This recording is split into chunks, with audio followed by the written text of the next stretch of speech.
Hello, it's John Heaton, and today we're going to have another look at Goat's Head Soup by the Rolling Stones because of the recent reissue. I've already reviewed this album a while back on my channel, so I'm not going to go through the whole album.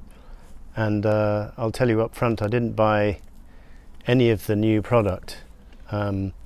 Just suffice with listening to it all available on Spotify for free if you have a Spotify subscription. The whole deluxe package, including the live album, including the outtakes. So that's probably the way to go for me going forward. I didn't even pick up the last Abbey Road remaster, the Beatles. So I think the days of me buying CDs are pretty numbered on the whole, especially when it comes to buying another copy of an album I already own. So because I own this on vinyl and I own it on CD, so I've already got it twice, and it's not my absolute favourite album of all time, so I don't really see much point in forking out more for it. But I know a lot of you guys out there are big fans of this album, like Richard McCook and Dave Costello, and I respect your opinion, and I don't loathe this album. In fact, I like quite a lot of it. I just find it a little bit of a letdown after Sticky Fingers and Exile, and indeed after the 4 albums that preceded it, but they were still kind of half in their golden period, and when it's good, it's very good, this album. So as I say, I'm not going to go through the whole album, but it was recorded in some workmen next door, recorded in Jamaica, and I would say there's 3 brilliant tracks on here: Heartbreaker, Angie and Star Star, and one very good track 100 Years Ago, and the rest is kind of so-so for me. I noticed the box set of the vinyl, including all the goodies and stuff, was selling for not much short of £100, and the same for the CD box. I just don't see the point, as I said, in forking out for that. I don't know if I like this cover much. I think it was the first cover with Mick on the front on his own.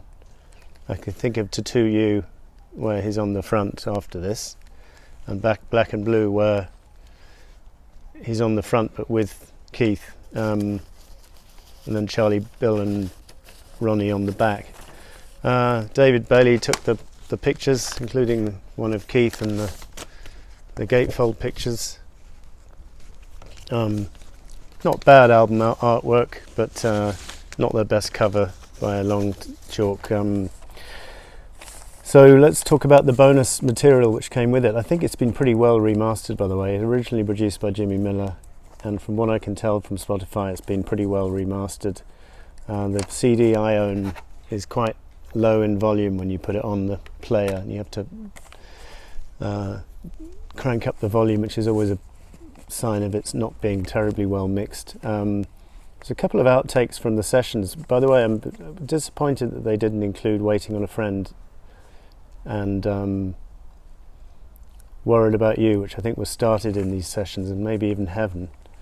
They could have, even if it's only instrumental, they could have included it, because it's documented that those songs did have their genesis around this period. So, but the tracks we do get, Scarlet has Jimmy Page on guitar, which is quite interesting, but it's a bit rough around the edges. Not really a contender for the album, I don't think. But the next track, All the Rage, could have easily fitted onto side 2 of this album and kind of injected a bit of life into it, because side 2 needs a bit of that. Although it starts off with Silver Train, which is an okay rocker, but to me sounds like a leftover from Exile. And obviously it finishes strong with Star Star, but in the middle kind of sags. But this song could have been in there. Crisscross is another up-tempo number, probably not good enough to have made the album, but not bad. And then you've got a very interesting piano demo of 100 Years Ago, and I was talking to my friend Dave Costello about who was playing the piano on that version. We think maybe it might be a combination of Mick and Nicky Hopkins. It's very interesting to hear anyway, because the final version had Billy Preston playing the organ and not much piano on it. So there's not too many songs I can think of with just the Stones on a piano, and no other instrumentation. So that was interesting. And then even songs where the piano features, I can think of Faraway Eyes from Some Girls, Let It Loose from Exile, and off the top of my head, not too many others. There's electric piano stuff on Black and Blue, and obviously Nicky Hopkins is all over this album and all over Exile, but it tends to be in tandem with the, supporting the guitar sound rather than the lead instrument. Interesting instrumental for Dancing with Mr. D. It's not my favourite track with vocals. Without vocals, it's bearable. Might be even slightly more interesting. Either way, it was not a good choice to open this album. I think they should have opened with Heartbreaker, as one of the commenters said in one of my videos. I think that would have been a more successful opener to the album, or maybe Star Star even. Interesting instrumental for Heartbreaker, with the horn arrangement already in place, Jim Price. And I don't think Jim Price is actually playing, but he does the horn arrangement. The player seems to be Jim Horn and Bobby Keys.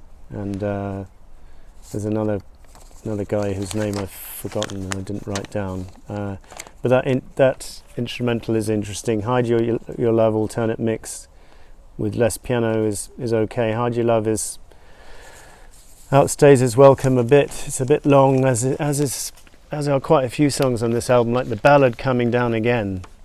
Reasonably interesting because Keith's singing a lead vocal, which is quite rare.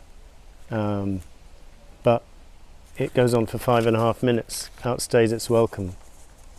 So as I say, mixed bag this album. I think It's Only Rock and Roll the next year would also be mixed and have some really strong highlights and some not so good moments. And then the last real return to form, I think, would come for me with Some Girls in '78. But I know a lot of fans disagree that that's even a great Stones album. So we're all entitled to our opinion, and if you disagree, that's absolutely fine with me. So hope you enjoyed the video, and I'm going to do my response to the 10,000 subs questions soon as well. So that'll be the next time I see you. Thank you very much for watching. Bye.